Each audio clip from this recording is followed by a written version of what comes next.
Hey, everybody, I'm Bill Smith. And I'm Dan Davidson, and we want to welcome you to this special supplemental edition of the Trek Geeks podcast. Bill, we got some fun stuff today. What's happening? Well, we really do, Dan. As you know, today, Star Trek Beyond opens in theaters everywhere.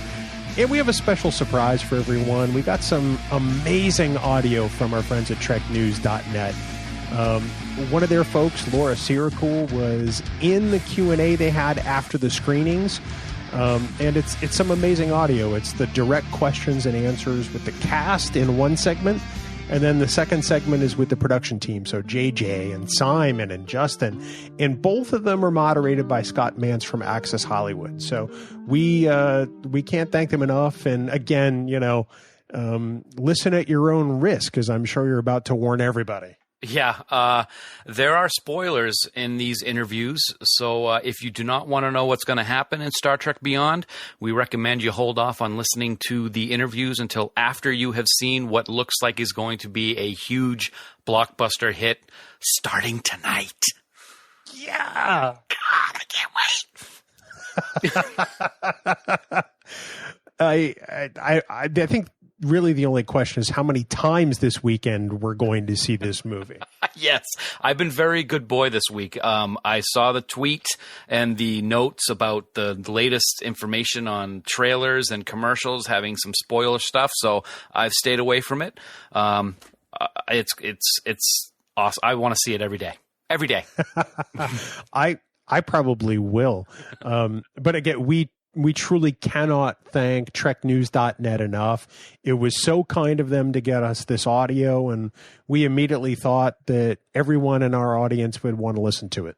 Yes, we're looking forward to the feedback. Let us know what you think. And for those of you that will be standing in lines this weekend in IMAX or in any other kind of 3D or just in the regular theater, have a great time. You are going to have your socks blown off. All right. Well, everybody, enjoy the press event audio from treknews.net.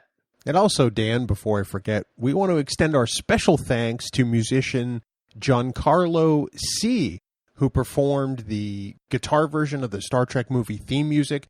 Please check out his YouTube channel. You can find the link in the show notes and on trekgeeks.com. But what an amazing job he did playing the theme. So, Giancarlo, thank you so much. So now, without further ado, spoilers coming in 3, 2, 1.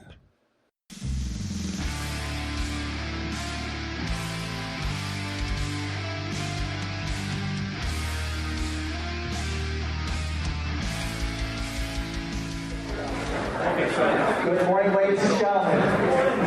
How are we all feeling the morning after a brand new Star Trek movie? Yes. I hope you're as happy as I am, and I know that you are. So without further ado, let's bring in the cast of Star Trek Beyond. Simon Pegg. Let's hear it, everybody. Show himself down.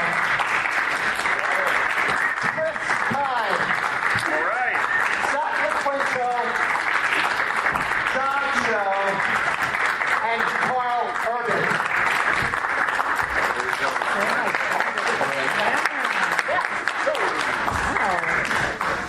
Yeah, there we go. There we go. Oh, this is Doctor Who phone.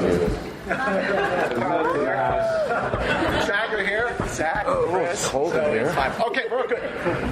Do you know my jacket? I do. I know. The bridge is yours. Okay, the first question, just to kick things off, is obviously this is a very big year. It's the 50th anniversary of Star Trek. So for all of you, sort of a challenge to make a movie that A, is going to honor the 50th anniversary of Star Trek, B, be the next level in this trilogy of films, and C, also be just a great action movie for people who are not fans or have never even seen a Star Trek movie before. Let's start. Simon? Yeah, that was very important to us. Doug, Jung and I going in, and Justin, we wanted to sort of try and create a hybrid of an episode of the original series with a spectacular cinematic event. These films, the Star Trek movies, have always been event films. With the TV series, you get time to spend with the characters. It's a longer game. With the film, you kind of have to hit it. It has to be very self-contained. It has to be memorable. And so that was the thing, was to try and make sure everybody that's been here for 50 years gets what they deserve in terms of a good Star Trek film. But the people who've never seen it before, who perhaps aren't as familiar with Star Trek, they don't know about Kirk fighting, whatever you said, Scott, then they're welcome too. This is an inclusive universe in every way, not just fictionally, but factually. Thank you. And also, you really shake things up in this one. The dynamic, the Kirk-Spock dynamic has been explored twice before already, but now, definitely, going back to the old show, you have Spock and McCoy together a lot. And what is a good film like with great drama? So how was it for Zach and Karl to really spend a lot more time together and further explore that dynamic of these great characters? Getting ready. Karl, you go first. All right. Classy, bro. For me, I feel like this is probably the most fun that I've had making a Star Trek film. I think what Simon and Doug were able to do was present probably the most well-defined, well-rounded version of the character, and it certainly gave me a lot of material to work with. And I had an amazing time working with Zach, and I had a huge amount of respect for him and his approach, and it was just great to have those two characters that are so diametrically opposed to each other be forced into a situation where they have to depend on each other to survive, and through the process come to a deeper understanding of who they both are. It was obviously a great opportunity to explore a lot of comedy, but it also really kind of deepened the relationship between the two, and I think that by the end of it they were able to go back to their respective corners with a bit of inside knowledge, and I think that it's, for long-term fans, a rewarding interaction. Zach. Well, I couldn't agree more, Scott. Karl took all the words right out of my mouth. Literally, I gave all those exact same answers. Karl and I had a great time working together. In a movie franchise where we're used to spending so much time together, all of us really, on the bridge of the Enterprise and in many of our adventures, it was actually really nice to have so many days where it was only Karl and me together, and I think we got to know each other and appreciate each other already more than we already did, which was already a significant amount. And and I think from a character standpoint, I really echo the idea that these two characters historically in this franchise are come at things from entirely different perspectives and points of view. And I think there's nothing more fun for fans of the original show to see that dynamic, unmitigated by Kirk, who usually manages to get between them. And I think in the same way, Bones really saves Spock's life in this film, and I think there's a deep appreciation for that, obviously, and they end this film in a much better place as a duo than I would say they begin it. Well, another thing that sort of is a throwback to the original show is the dynamic between McCoy and Kirk. In the beginning of the film, Chris, you have that scene in the bar where you're contemplating what's it all mean? It was right out of a scene from the Corbomite maneuver or Balance of Terror. So what was it like to just explore, now that you've been out in space where the crew of the Enterprise, come on, you got the right pilot. All right, you could be in the next film, Scott. Fine, you're in. That's what I was getting at. But to sort of explore, now that the Enterprise has been out in space for 966 days, almost 3 years. Did you get that reference? I did get reference. I got it. Yeah. Yes. That was September 1966. That was very good. Very good. Wow. Did you really get that on your own? McCoy. Did you deduce that on your own? Seriously? Yes, 966. I got that. You literally got 966 to deduce that on your own. That's Scott Mantz you're talking to. I know, I'm talking to but it's like the limits of my they just are always exceeded. Like, just when I think you can't get any nerdier. Well, no. Put that moment when Spock is ailing, it was like that scene of Bread and Circuses. Where McCoy says, "I know why you're not afraid of dying. You're more afraid of living." I mean, come on, I'm your guy here. You are. But back to Kirk and McCoy. Let's talk about Chris. Where is Kirk 3 years into this mission? And he's not super excited about being a starship captain. Yeah, I always have the most fun in these films are either when we're laughing or talking, and then usually shit blows up, and then we have to do the shit blowing up acting, which is I think I spend the majority of the film saying, "Let's go." Can we do it? I don't know. And then just breathing heavily. So that scene in particular was one of my favorites, and I talked a lot with Simon about how to nuance or what particularly was Kirk's trip in this whole thing, and once we landed on the idea of him growing out of or moving out of underneath his father's shadow, that made a lot of sense, and to do it with Karl was great fun, and we had all that fun stuff with the whiskey and the vodka moment, which, just like these, it's just little itty-bitty things that make us giggle and have a good time that hopefully people appreciate. And as you said, it's all these little nuanced beats of the references and whatnot. So. That was improvised, by the way, when they were talking about, I thought you'd be a vodka guy. That all came out from those guys on the day, and that's the kind of super actors we get to work with as writers. It's like, sometimes you just go with it, and they do, and they come up with the best lines. Well, I'm going to open up to the audience right away. Hey, why don't you start? Here, take that. Yes, as a fan of Beastie Boys, thank you that Sabotage ultimately beat the aliens. I might be alone in this, but I want to ask Simon, in your discussion with Justin and Doug, your decision including this classical music, I suppose, that what was the decision behind it? Say again, sorry? What was the decision behind including this song? We just love the idea of them foiling a technologically terrifying threat with something very analog and old, VHF, it was like radio.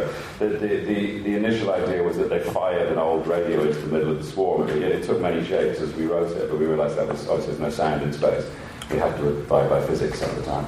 So it was just the idea that, we like the idea that Jayla had discovered this old ship that had an archive of music. She discovered rap music and liked it. She says she likes the beats and shouting. And we like the fact that in the end they use it to kind of, cause the swarm to have this big... And I like the fact that they all had the idea together about what it could do. And, Sabotage was a song we used in 2009, and it is part of Kirk's childhood. It all these things links back to his past and his dad. The motorbike, the song, it's all kind of him letting go of these things, and moving on as a man as well, so it's important for Kirk's character. But it's just a kick-ass song, I mean, if anything's going to blow up a swarm of spaceships, it's going to be the Beastie Boys, come on. Scott Hoover in the back.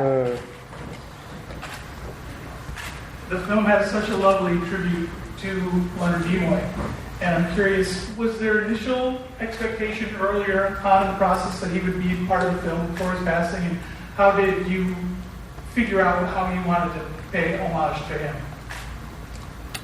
When did Leonard die? It was during the writing process. Yeah, he died on February 27th. I think, if Leonard was well enough to be a part of this film, I'm sure he would have been, and I know that there were early conversations with him about that possibility, which, true to his incredible self, he knew himself well enough to know that wouldn't be possible at a certain point, and then I think it became important to all of us to figure a way to honor his legacy, and I thought Simon and Doug did a beautiful job of incorporating it into the narrative of the film. We all carried him with us through this production for sure, and it was definitely a different kind of feeling to make this movie without him, for me in particular. But I think he was very much a part of it in spirit and certainly in the film now, and will be a part of anything we do moving forward for sure. We wanted to make it part of Spock's arc, because that's Spock's arc as well, not just a reference to Spock Prime or what we did eventually, of course, which was to dedicate the film to him. But we wanted to have his passing be something which inspired our Spock to move on as well, and so it became an integral part of the story, not just a kind of nod in Leonard's direction. That felt more right to that. Thank Thank you. My question is for Mr. Simon. I heard the director say that the main reason he wanted to tackle this project is because his childhood dream sort of was to blow up the Enterprise and then bring it back together. So I'm wondering, was that a collaborative effort, or was that all his idea that he presented to you and then you guys developed it in the script? I hated the idea at first. We had, I swear, we had like rows about it. Like I was shouting down at the phone, going, "We can't do that. You can't destroy the Enterprise." My problem was that if you think it's something new, then we've seen it before. It happened in Search for Spock. It happened in Generations. But Justin was like very, very determined, and as we spoke about it, I realized what he was doing brilliantly was he was not only sort of taking out a main character, but he was removing the physical connective tissue between the crew to see what happens when you take away the thing that physically bonds them together. You know, if you take away that thing that necessitates their being a unit, do they dissipate or do they come back together? And that was the genius of that thing. You take it away very violently and dramatically, and then you wait and see if they all come back together to be this family, which is essentially what they are. And of course they do. And I realised I backed down immediately and said, yeah, you're right, which I do occasionally do that, not always. But in this instance, I realised it was a brilliant idea. And but yeah, initially I was opposed to it. Yeah. Zoe, can you talk a little bit about the evolution of your character and also her feelings for Spock in this movie? She's tired. I think she's homesick. And I felt that that's the one thing I appreciated the most about what Simon and Doug did for this installment is that they made us human, you know, and just homesick and sad and how being overly worked and being away from home and all the things that keep you grounded can put a strain not just on the intimate relationships that you may have, but also, you know, the professional ones. And I thought I would never see the day where I would see, like, I would walk into the Enterprise and we're kind of like not rolling our eyes at each other, but we're not that, you know, excited to see each other. And so I thought, okay, well, this is a great place to start because I can only imagine where we're going to end up. It's like, and we literally end up in the opposite direction. We're dying to be close to each other. We're dying to save each other and to get back together. So I thought, okay, that's brilliant. And you know, she's I guess the relationship with Spock and Uhura felt so normal and human to me that it's sort of the consequences that may occur when you decide to love your coworker in a lovey-dovey way. And it just sometimes the professionalism can get in the way of the spirituality, and I feel like that's what happened between both of them. And I do have a feeling it was probably like her decision to sort of go, listen, you have a lot of stuff that's about to start brewing from your end, and I have to figure some stuff out, so it's probably just... That was your decision? You gentlemen. Think what you need to. Is the relationship doomed, or do you have hope? I mean... I think it ends on a really hopeful note, don't you? Yeah, let's go with hope. If he were to walk in with some other Vulcan girl, or shit would go down, you know. That Volkaya amulet would come right off.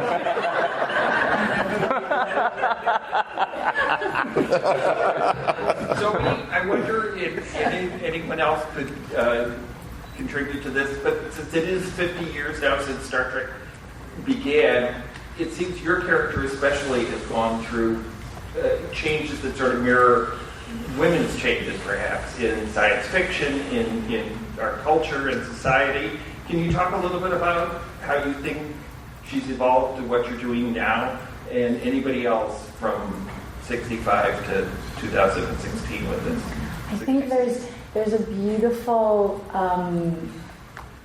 I hate using the word sprouting, but it's true. Women are becoming very, very independent, not just in the workforce, but also in their personal lives. There's just something about like realizing that you should want to be a part of something. You don't necessarily have to be a part of something in order for you to be validated or respected or appreciated or considered strong enough. So I feel that this breakup that Uhura and Spock have is amazing because she fell in love with her teacher. So he came as this figure that represented responsibility and safety and, and maturity and wisdom. And now I think that she feels strong enough to, if I choose to see it that way, there is a parallel universe situation here that's going on with Uhura and women these days, is that there's no longer this animosity or this resentment to sort of prove who you are. You just want to be alone. You just want to be left alone to sort of find out who you are because you're interested in it, you're curious. So I like this autonomy that's happening with women right now, where there's and I like when a battle is fought just with a spoken word and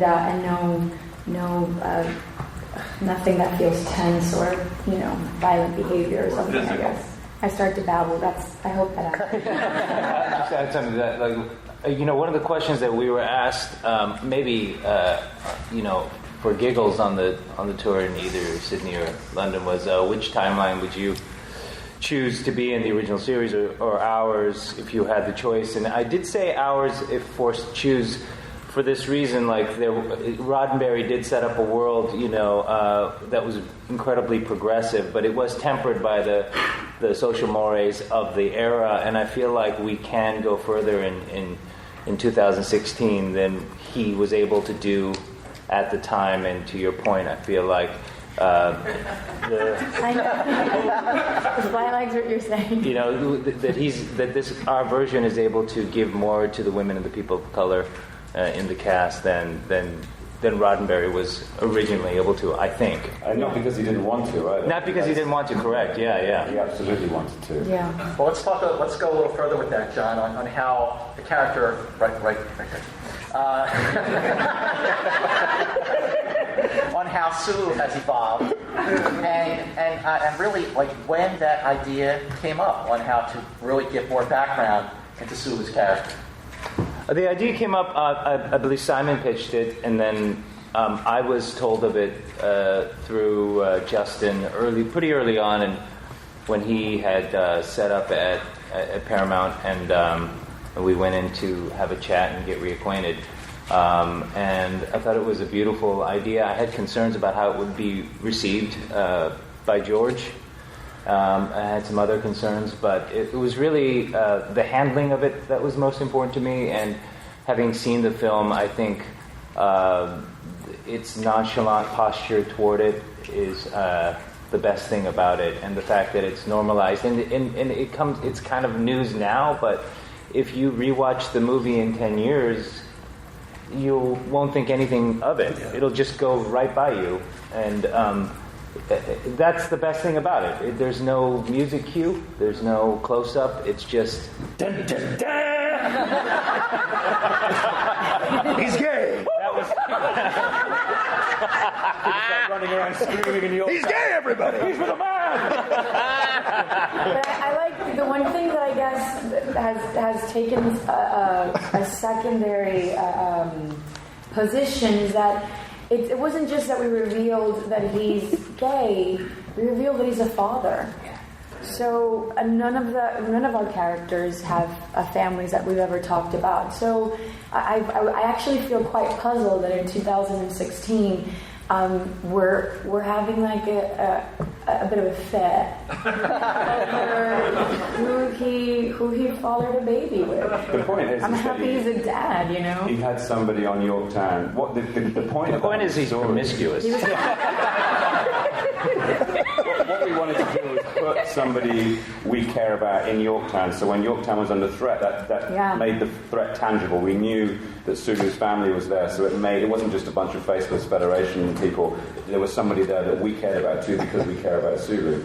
And that was really important. The nature of that relationship wasn't an issue. And by the way, the whole thing with George is, people like to make things into a spat. George and I email all the time. We have big, long, lovely discussions about it, and we're on great terms. It was never a kind of we were never shouting at each other or anything like that. It was just, and it's a great discussion to have. So I'm really happy with the way that it's been talked about and responded to, and And I'm still a huge fan of GT, for sure. Right here. This film is a bit bittersweet with the loss of Anton. And Chris and John have spent quite a bit of screen time with him. What was this process working with him? And if anybody on the cast has heard from his family and their reaction to this film, what has their reaction been to Star Trek Beyond? First of all, it's devastating to lose a family member, and we're at a point where we should be celebrating not only this film but this beautiful man, this talented man. And for all of us, it is almost incomprehensible to be at the point where we have to talk about him in the past. The pain of his loss is still very raw. We can spend time with Anton's family, and we know that they will be very, very proud of his contribution to the film, and this film will forever be probably the most special experience for all of us. It represents a golden period where our family was together, fully together for the last time, and it really was, I think, as Simon said, the best summer of our adult lives. And we love him so much. We miss him terribly. In the original series, in episodes like Who Mourns for Outer Knives, Gamesters of Triskelion, Spectre of the Gun, Kirk. This is a bit, right? Right. This is actually a follow-up because Kirk was like a father figure to Chekhov. And in this movie, Chris, you got to spend a lot of time with Anton. So, what, in your opinion, just made him like a really special actor?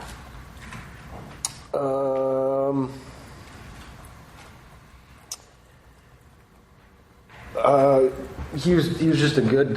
He was a good guy. He was a good guy. He was very sweet. He was very.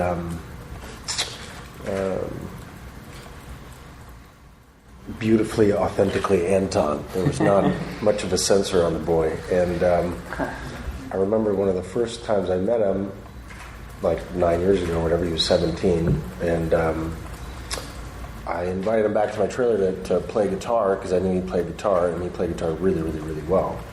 And he said, "I can't, man. I got to go back to my trailer." And I was like, "Okay, why?" And he was translating a. It wasn't like he was translating an esoteric Russian novel into English, just because that's what he wanted to do. And 8-9 years later, I talked to him, and he was still translating it, and he was still reading this book on physics that this French philosopher had written, and he was still trying to get all of us to go to these like, he'd be in Vancouver, and he wanted to see some German neo-expressionist film that none of us. And he would talk about it as if everyone has or should have seen it. Well, my husband was the only one that called him. He was like, "Hey, are we going to go see this movie?" He's like, "Oh, I fell asleep." I ended up going that night. Did you? Yeah, I think that's me. He was a great guy. He was just totally fearless, and I think you try to grasp onto something that's a positive out of losing such a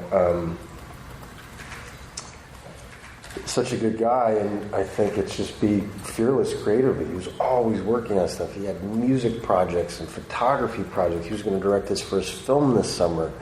He was just spectacularly interested in life in a great way. So, who's got the next question? Right over there. Yeah, you. There you go. This is for Simon. What would Tim from Space like and dislike about this movie? This is for those of you who don't know, I started out in a sitcom in the UK called Space, and it was about a nerdy guy. I don't know what I was talking about. It wasn't me at all. But there's a line in Space where Tim says, "As sure as eggs, as sure as day follows night, as sure as every odd-numbered Star Trek movie is shit." And I wrote that in 1998, I think. And then here we are in 2016, and I've written an odd-numbered Star Trek movie. I'm happy to say that Tim is wrong.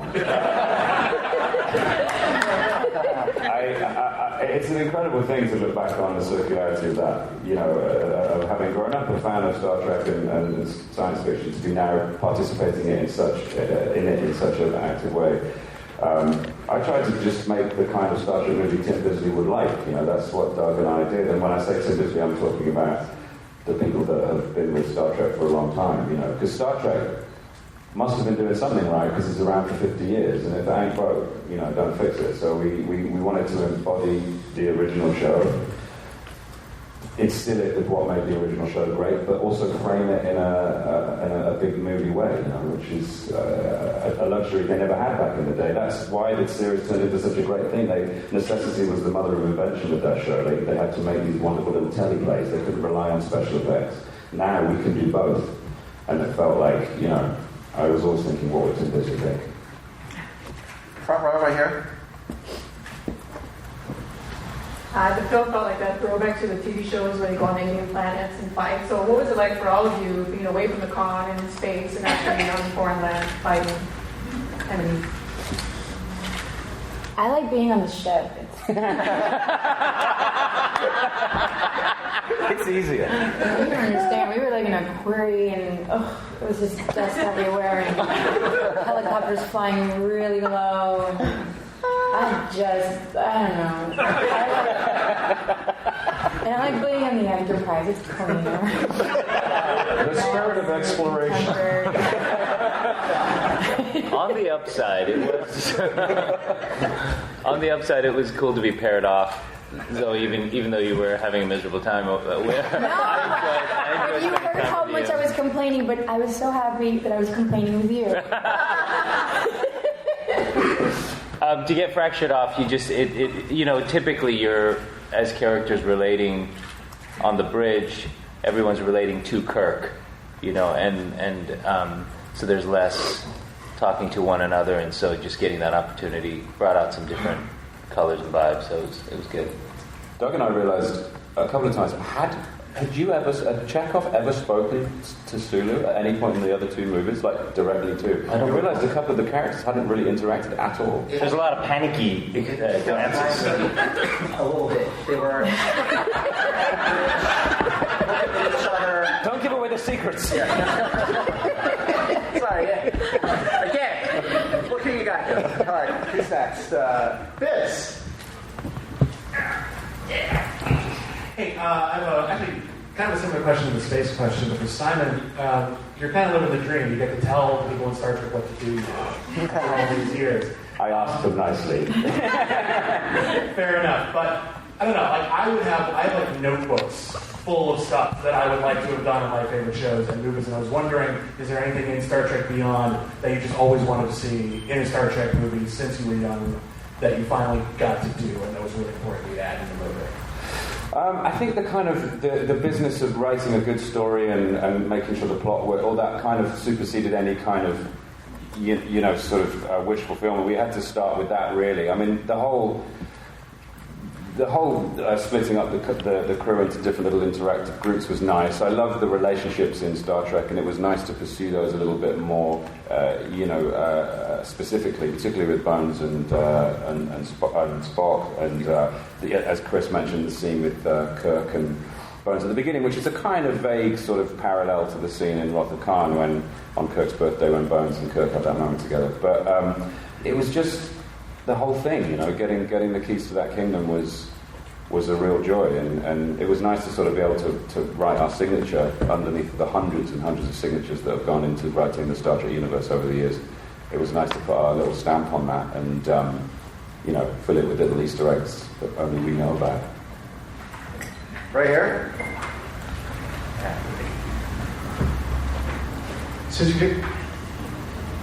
Can you hear me? Yeah. Since you guys were working with Justin this time around, you're a family in a different location out in Los Angeles.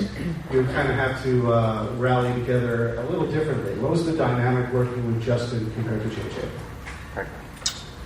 I mean, Justin has a very different energy about him. I'd say he's a little more internalized, just as a person. He's a little quieter, but he's no less confident. He's incredibly gifted as a visual storyteller, and I think he's really sensitive to character dynamics as well. He brings a balance of both of those extremes. And he came in on an already moving train in a lot of ways, you know. I mean, he didn't have a lot of time to prep for this film. And I think all of us were incredibly impressed by his sense of leadership and vision. And I think also it was really great to have Simon in a position of creative influence on this film, because he was a tremendous conduit for us early on before we kind of forged our own relationships with with Justin. But all in all, I mean, he was a really welcome addition, and you know, I would say very different from JJ, but also really exciting and really unique in his own ways, and reflective of this experience, which was different and new for us to be away from the past and the configuration of the last two films. But we all had a great time working together, and we really enjoyed him, and seeing what he was able to create in the final product is really exciting for all of us. Back to the front row right here. Hi, my question is about prop and costume. Costume is seems tight, so you have to lunch sometime, or any prop episode. It's like the gun that looks like an old cell phone for me. So tight around where?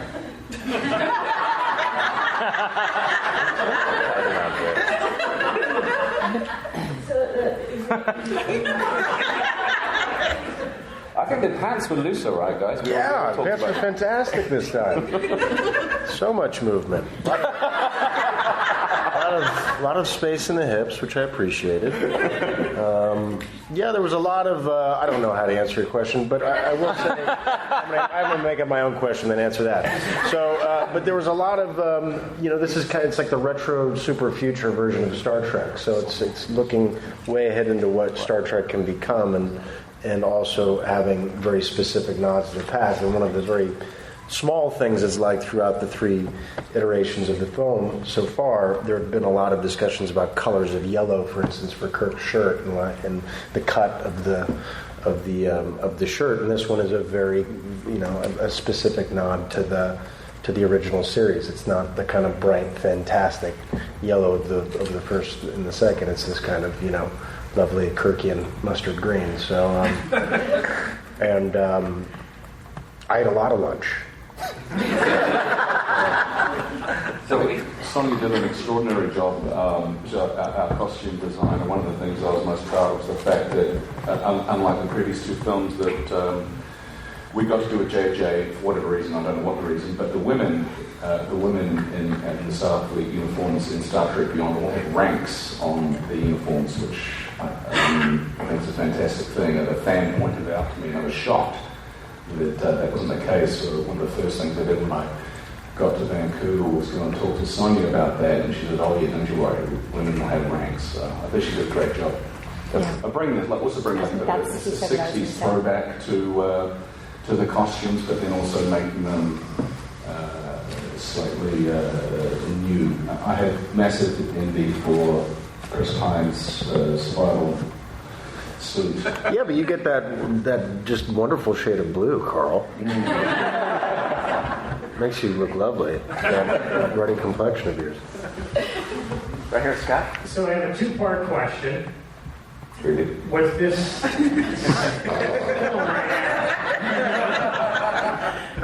how far do you see the franchise going now with these characters? And is there any, thoughts of the spin-off with the next generation and so forth? And then also just the fun question of what was the greatest takeaway for each of you from this film? Like, what was the best moment you had with each other or in pairs? Thank you. Well, I hope it goes on for another 50 years, and whether we'll keep going as long as we can until we're old and inappropriate. Some of us already are, I say. But, and who knows? Actually, the thing is about the new timeline is that Picard, Janeway, all those guys, they don't exist. I'm kidding. Man, would I be in trouble. I hope it goes on. There's a new CBS series starting. It's all about, the galaxy, let alone the universe, is a boundless place, and there's so many adventures to be had, and as long as we have this idea that, you know what, we might not just all kill ourselves and die in a big fire, we might actually become slightly more enlightened, slightly more tolerant beings and go off into space. That is a lovely idea that I think secretly the vast majority of us want to achieve, you know. Star Trek would live forever, yeah, longevity.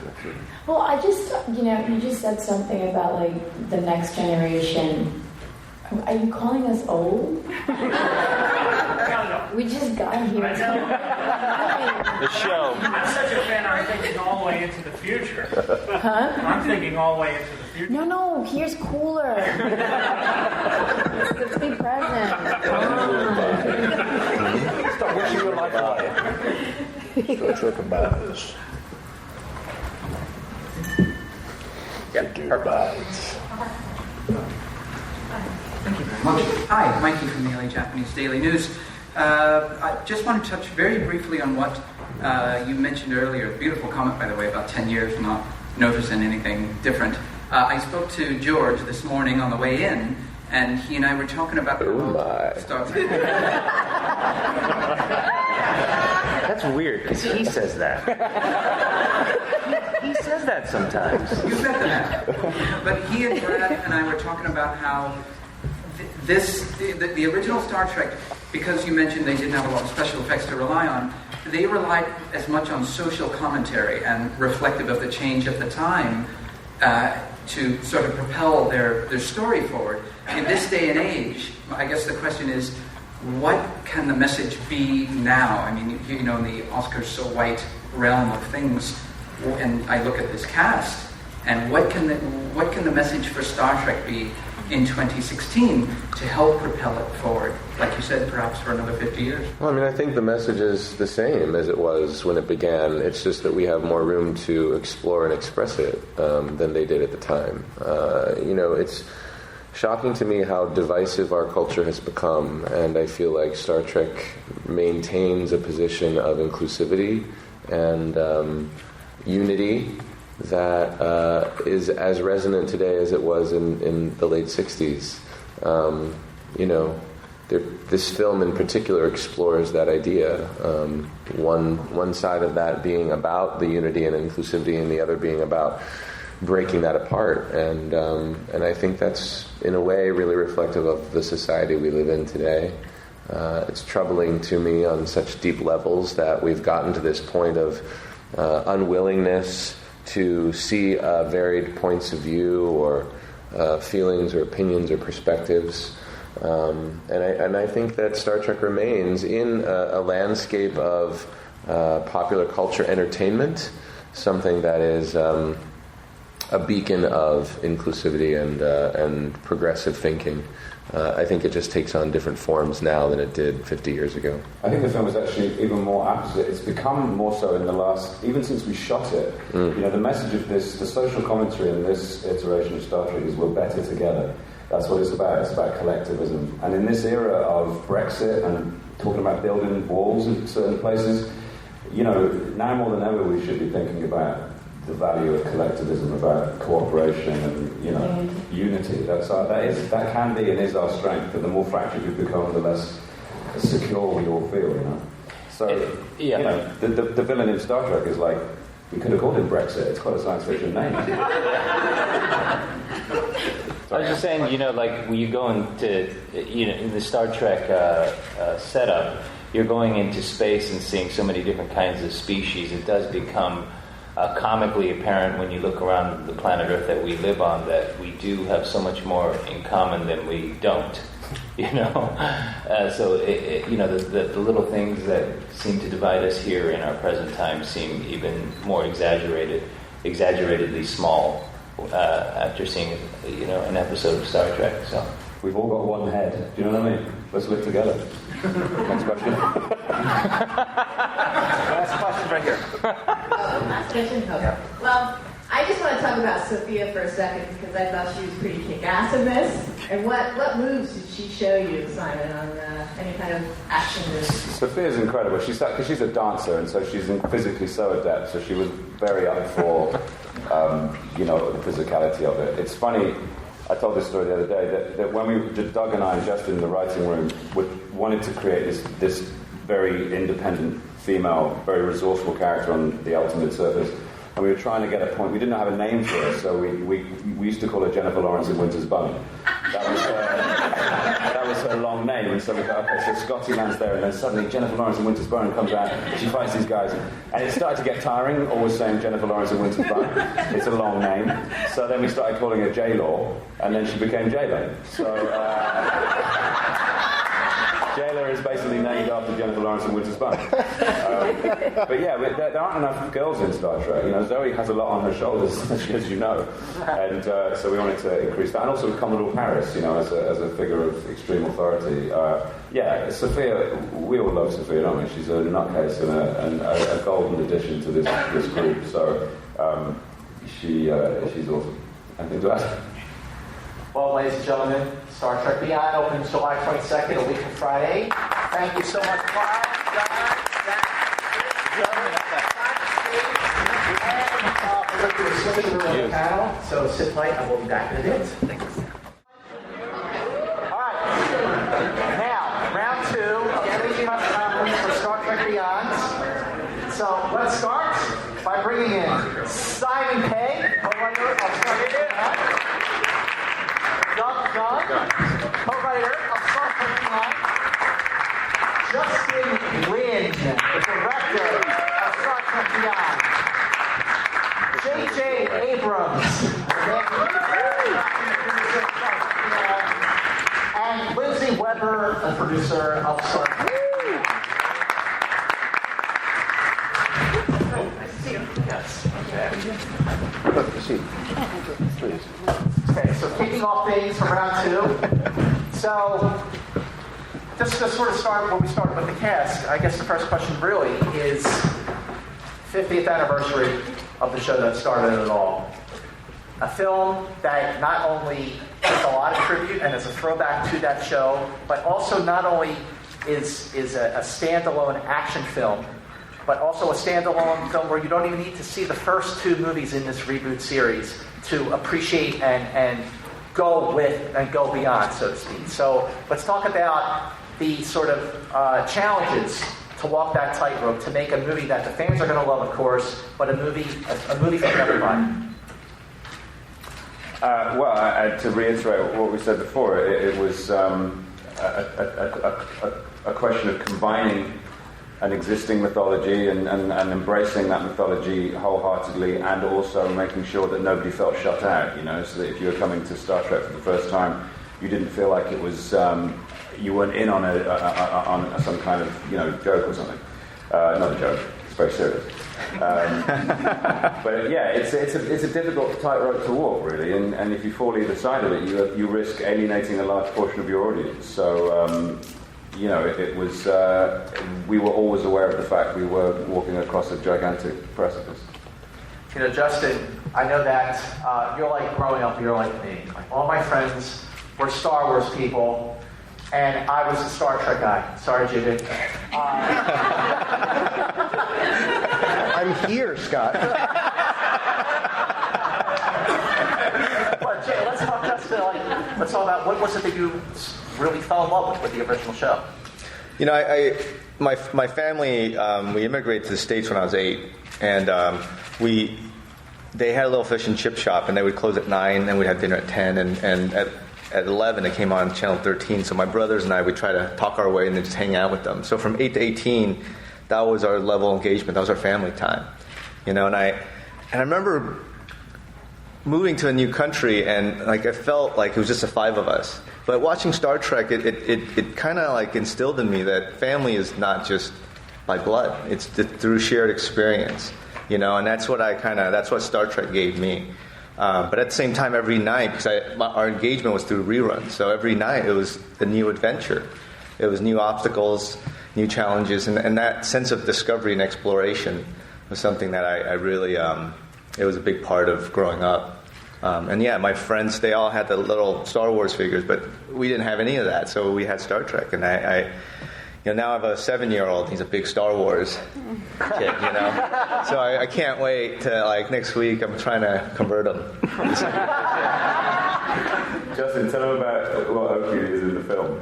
Oh, you really? Should I? Oh man. Okay, so Oakley, since he's like, since I work all the time, like the only excuse I get is that I bring him on set and we try to shoot a shot with him. So on fast movies, he's always like the little kid that's looking at cars and stuff. So he gets one. He was doing this one, and he really wanted to be an alien. I said, "Oh, okay, cool." And he was so adamant. He knew exactly what he wanted. And Joe Harlow came. We had meetings, and he's talking like he wanted to be green. He wanted his ears and this and that. And so we shot it, and later on I'm talking to him, and he finally said he wanted to be Yoda. So when you see the film, it's a young Yoda. JJ, because you did the first two Star Trek films, 2009 and Into Darkness, what was it like to sort of see this family sort of go off on its own and to evolve with this third movie? Honestly, it was a bittersweet thing, far more sweet than bitter. But the bitterness was only the jealousy that I felt that they all got to be together. But when I was watching dailies and seeing what Justin was doing with the new cast and with this story, the truth is I felt a sort of odd fatherly pride that these people who I adore and who are like a family get to live on in a way, and then to see what Justin was doing, pushing the envelope in ways that I wouldn't and I couldn't, doing things that have taught me, lessons in action and in character. And the fact that Justin cared so long and so deeply about Trek, you could just see in every scene him putting that passion into the scenes. And so I knew that the story was in incredible hands, but I couldn't help but envy all of you for the time you spent together. Doug and Simon. So, in the Omega Glory, when Kirk is playing Captain Tracy, right? It's Omega Glory. Second season, second to the last episode. All right, it's getting ugly, everyone. So it's getting ugly. Okay. When Kirk is fighting Captain Tracy, the captain of the Exeter, who sort of went a little nutso. So you had sort of a throwback to that in this movie of Kirk fighting another starship captain. How much fun was it to sort of throw back to some of those great moments that fans of the show love, but not go too far as to have people who have never even seen a Star Trek at all scratching their heads? Yeah, captain to captain. That was Justin's thing. Always captain to captain. What is the thrust of their beef? And what does it mean that they're both kind of two sides of the same coin? I'm going to let Doug carry on with this because I'm going to talk about co-writing this movie a lot. But this man has to get the credit he deserves for being an extraordinary collaborator and writer that he is. But yeah, talk a bit about Captain to Captain. Well, I think we were trying to find a villain that felt worthy of Kirk, but also could be a vehicle for bringing up some of those great thematic things that Star Trek always does. So to have sort of this darker mirror of Kirk represented in Idris's character seemed like a real natural, fun place to go. And in the spirit of some of those characters we've seen before without specifically addressing any particular episode. But there is a backstory of Idris that ties into the mythology of Star Trek in a really nice way. And it just, it kind of fell out organically and seemed like a really good fit for what we were trying to accomplish. And what about you, Lindsay? What were some of the challenges to just sort of make it, you're like, okay, yeah, we want to make a movie that the fans are going to like. It is the 50th anniversary. But this is a summer movie, and we want Star Trek to be loved by everybody. Well, I think, the best thing you can do as a producer is pick the right collaborators. And in this group, I was so fortunate to have these people who each had their own pre-existing relationship with the franchise. I was a longtime fan. I went to Star Trek conventions as a kid and had a card in my wallet in high school that said, member of Starfleet Academy, I will admit. And it was just, really a privilege to work on this franchise. And I think, Justin obviously had his own vision for what he wanted this movie to be, certainly has this incredible visual sense and long relationship with these characters. And all I had to do was help them keep putting one foot in front of the other, and they did a beautiful job. Wow, fantastic. Okay, who wants to start in the audience right here? Fred! Well, Star Trek has always been great for diversity with some of the first leading Asian and African American main cast members.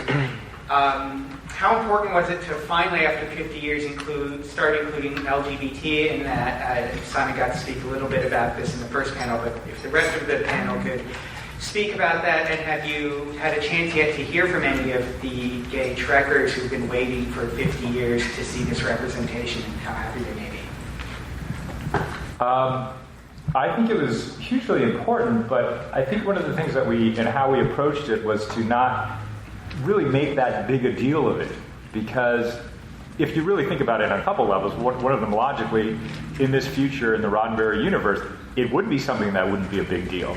So to not address it as if something that had a spotlight on it felt like sort of true to the nature of what Star Trek is, but also, to me, seems like the natural progression of hopefully where we're headed ourselves in real life. So I think we wanted to do it that way and include it just as if what it is. It's just a normal thing that exists in the world. Any fans expressed their gratitude yet since the news came? Lindsay, you sent me there's been a couple of them, really amazing posts about it, but one in particular I was really moved by, that I believe Slash Film posted about a man who had the courage to come out because of it, who was a long-time Trek fan, who sort of felt like, if Sulu can do it, I can do it too. It just meant the world to, I think, all of us, that we could have a small part in that. Wow, great. Scott Hoover in the back. I wonder if you can talk about how, Lindsay and JJ, how Simon, one of your cast members who is the Trek authority and a great creator of material in his own right, came in as screenwriter and got matched with Doug. Can you talk about how that conversation got started and how it got to official status?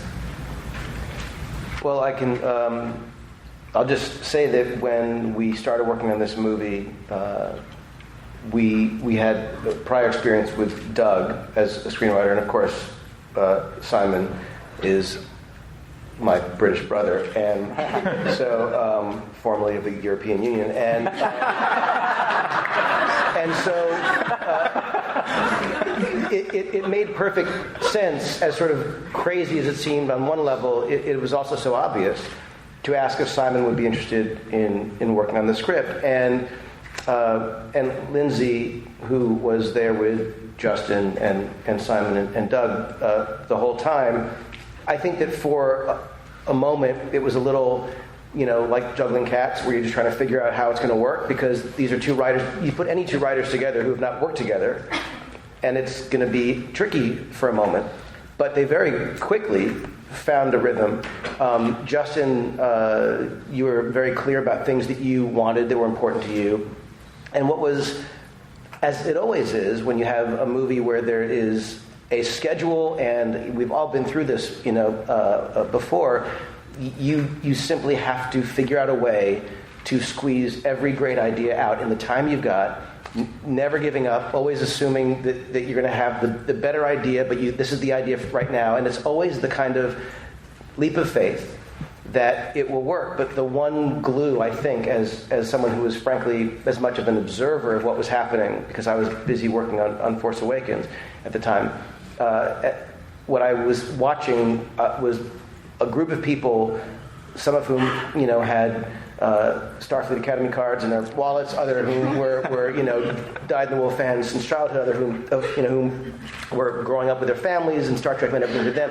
I saw this love of this world really being the thing that united them, and it was in a crazy way the story of Star Trek of facing crazy odds, and how the group, everyone is critical to survive it. It was sort of a little bit of what the experience was of making the movie. Every single person was absolutely critical to make this thing work, and they all pulled together to get this thing going in the right direction. And it was a wonderful thing to see. And because I'd been involved in a couple of movies prior, it was actually for me sort of fun not to have to be in the fray the way they were day to day, because I could say, guys, I'm really busy over here. So I had an excuse. Justin, could you talk a little bit? There'll be theaters across the country showing this in that Barcode Escape triple screen. Could you talk about making the decision of which scenes to go for that look and which not, and so forth? Wow.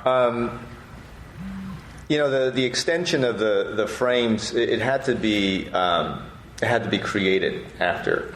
It was something that came a little late in the game, but I felt like it was appropriate because as we were designing the film, this is my first experience where, a lot of the shot design, though it was kind of talked about throughout the process, it's fully CG. So I felt comfortable to make sure that when we had those scenes, those immersive scenes, it tends to be kind of CG heavy anyway. So it felt like it was good. It was a good experience, kind of going in, just trying it for the first time, and but it felt like now knowing the technology, it would be awesome next time if we actually can incorporate it more into production. Actually, I have a question real fast. The movie's a little more than 2 hours, but I felt like it really flew by. It really flew by, which is a good thing, that it just had you engaged so much. Were there things that you shot that you really wanted to keep in the film that you just went, you know what, let's cut it? I don't think so. I mean, it was. I thought I would. I think personally, I always think I'm pretty relentless. But working with JJ and Lindsay and everybody, I mean, the whole process, it was really cool. It felt like it was just alive all the time, and we're just going and going. And so, I mean, for me, a lot of the stuff we enjoyed talking was Idris, the Krall Edison backstory, and also the Marauders, the swarm soldiers and stuff. And we actually had sequences. With much more of the backstory, but we never got to shoot those. But it was a pretty tight schedule on this one. Basically, everything we shot is pretty much on screen. Right here at front. It's such a tragic thing watching it to see Anton up there and knowing he's not around anymore. It's sort of unbelievable still. And I wonder if Justin and Simon could talk just a little bit about maybe a favorite moment with him, or what you remember most vividly about him. It still doesn't feel real. I can't find a way to process it, to be honest. I can't. It won't sink in. And my heart goes out to anybody who loses anybody suddenly or prematurely. It's such a psychological blow. It's difficult to even contemplate. One thing I've said in some of the introductions is that watching the film and seeing Anton up there so alive and forever preserved, and as he will be in all of his films, that's something we should be happy about. That we're going to get to see him again. Anton was just. I spent a lot of time with Anton in Vancouver last year. He used to call me up in the middle of the night sometimes just to talk. He was an incredibly intelligent man. He would, like the guys were saying, he was translating this Russian. He was still working on it in Vancouver. He went home to do it a couple of times, making notes on it, translating this novel. He would talk about film so fluently and so maturely that he'd make us all look like dummies. I would have to engage my university brain just to sit down and talk to him about movies, because he was he was encyclopedic, and he had this ridiculous laugh that used to go, and we all used to laugh at him for it, and then he would laugh more, and then we would laugh more. He was an incredible soul. He was a beautiful, beautiful boy, and I loved him so much. We all did, It's just, it's not something that's easy to talk about. It's not something that we really want to be having to talk about, other than we miss him. Right here. Justin, though? This one is for Dad. I'll just say, I mean, I think it's still very wrong, still processing, and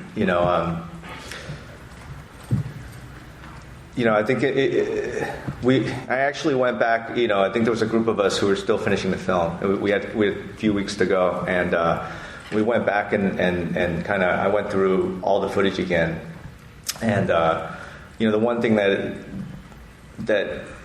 when I was going through it, I know the interaction with Anton for me, it's so clear that when he shows up every day, he does it for the right reasons. I mean, we're making movies, and sometimes you make movies and a lot of these petty, all those weird stupid stuff happen, but he just shows up with a smile on his face and just has ideas. And I always just kind of look forward to, every day he's on set, we huddle up and he'd throw like 100 ideas, even though like maybe he's just in the background or something. And it was just, it's just the way it should be, and it will. I know for a fact that it will live on with me, and he'll live on with me, and I know with everybody that he's worked with or he's interacted with, and yeah. Right here. This one is for Dad. As the co-writing can sometimes be a difficult task, is there any points of contention between you and Simon that you had in the script that you actually won that gets kept in? And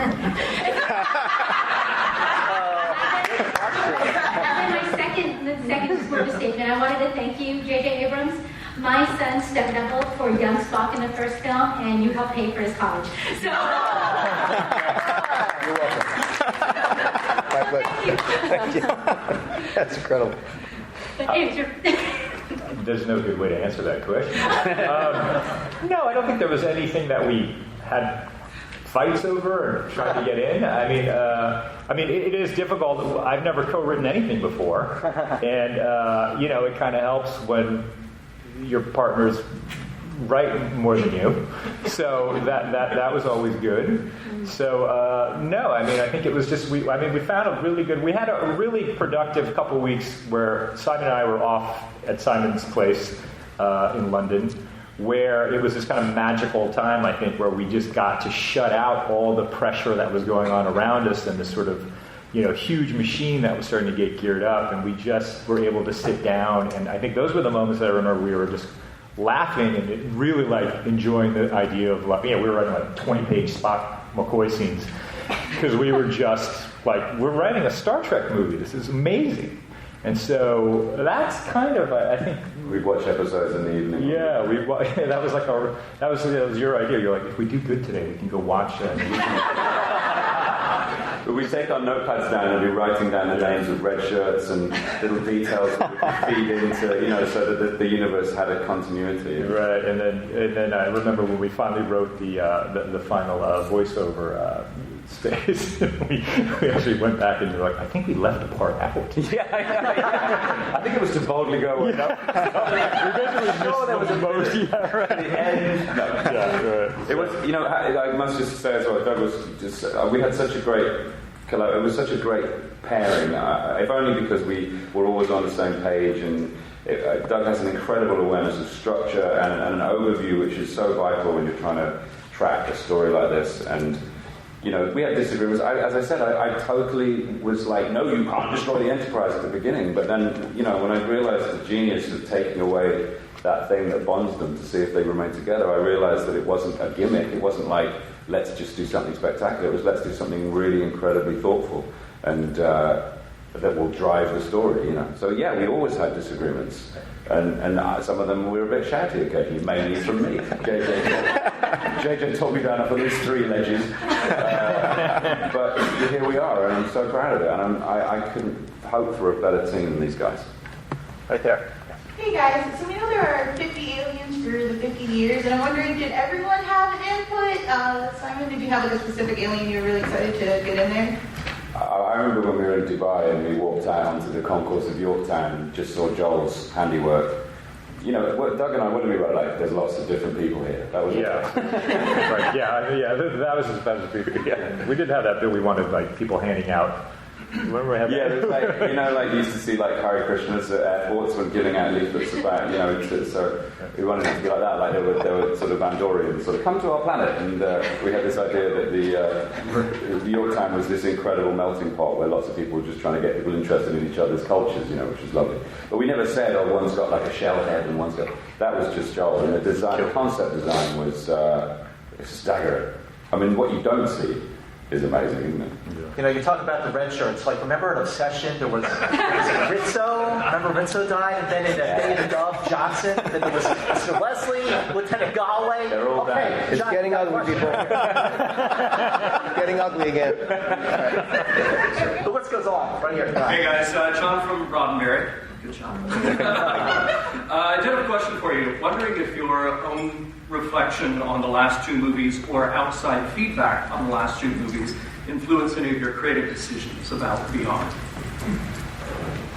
Well, certainly getting them out on the road. Yeah, I think that was probably an early decision to get them out on the 5-year mission. And then, I think once we kind of did that, there wasn't a lot of concerns about, how the 2 previous movies, or even a lot of the other things, were going to affect that, because it felt like we were really in uncharted territory there. And that was incredibly liberating, I think. STID in 09, that was what we used to call it. So that happened in STID in 09. And that happened in 09. People were referring to STID for a while, and it took me, a few weeks to figure out. Yeah, what the hell was that? I just kept saying, I've seen that. In the very back row, purple shirt. Thank you. I was just wondering if there was any particular one scene that was challenging to film or shoot. Anyone? 1 to 240. Yeah. I think it's a good sign that every day was a challenge, and and logistically it was just the amount of time that we had, and I think we were all very ambitious. I actually really kind of enjoy that. So every time we show up in the morning, it was going to be a rough day. It was going to be a tough day, but in the best possible way. I think you want that, and to have this group of people who were there for the right reasons, and trying to bring that to life. I just felt like we were shooting a big indie movie. That was the best feeling. The scene that was probably the most troublesome, well, not troublesome, was obviously the final showdown between Kirk and Karl. And we've all seen the film, right? Yeah. Because we didn't want it just to be, Kirk kicks the bad guy's ass kind of thing. It needed to have something. And so, and we knew it was coming up last. It was in Dubai. Aside from all the practical craziness of everyone hanging off ropes and having a cold, that black eye of Chris's at the end is real, by the way. Thanks, Idris. Yeah. Back on it. But Doug and I were trying to figure out ways to make it more interesting, and we were trying to push for this idea that maybe Karl would have a change of heart. Lindsay was always saying, look, if you're going to do that, it has to be earned. And we were trying to find this way to make it work, but it didn't. So we ended up trying to sort of have the audience infer that maybe he's coming to help. And thank you, Lindsay, for so doggedly sort of saying, don't do something which is going to feel kind of unearned. And that's just an example of how collaborative this job was. We always had, Lindsay was always there for all 3 of us, as what Justin was for Doug and I, as Doug and I were for each other, just there to make sure we stayed on the right track. Got 2 more questions. You right here, and then you in the red sweatshirt. My question is for Justin. Justin, with taking over for JJ as the director of this film and having your own creative voice input into it, is it a bit more challenging when the previous director is one of the executive producers? Does it feel like he's hovering, or do you feel that you're still allowed to have your own... Wait, hold on one second.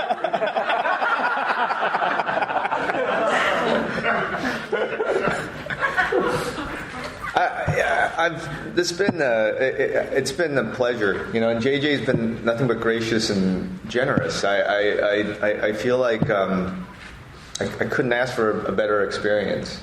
The one thing that was a fact was that going from idea to production in 6 months, that was the challenge.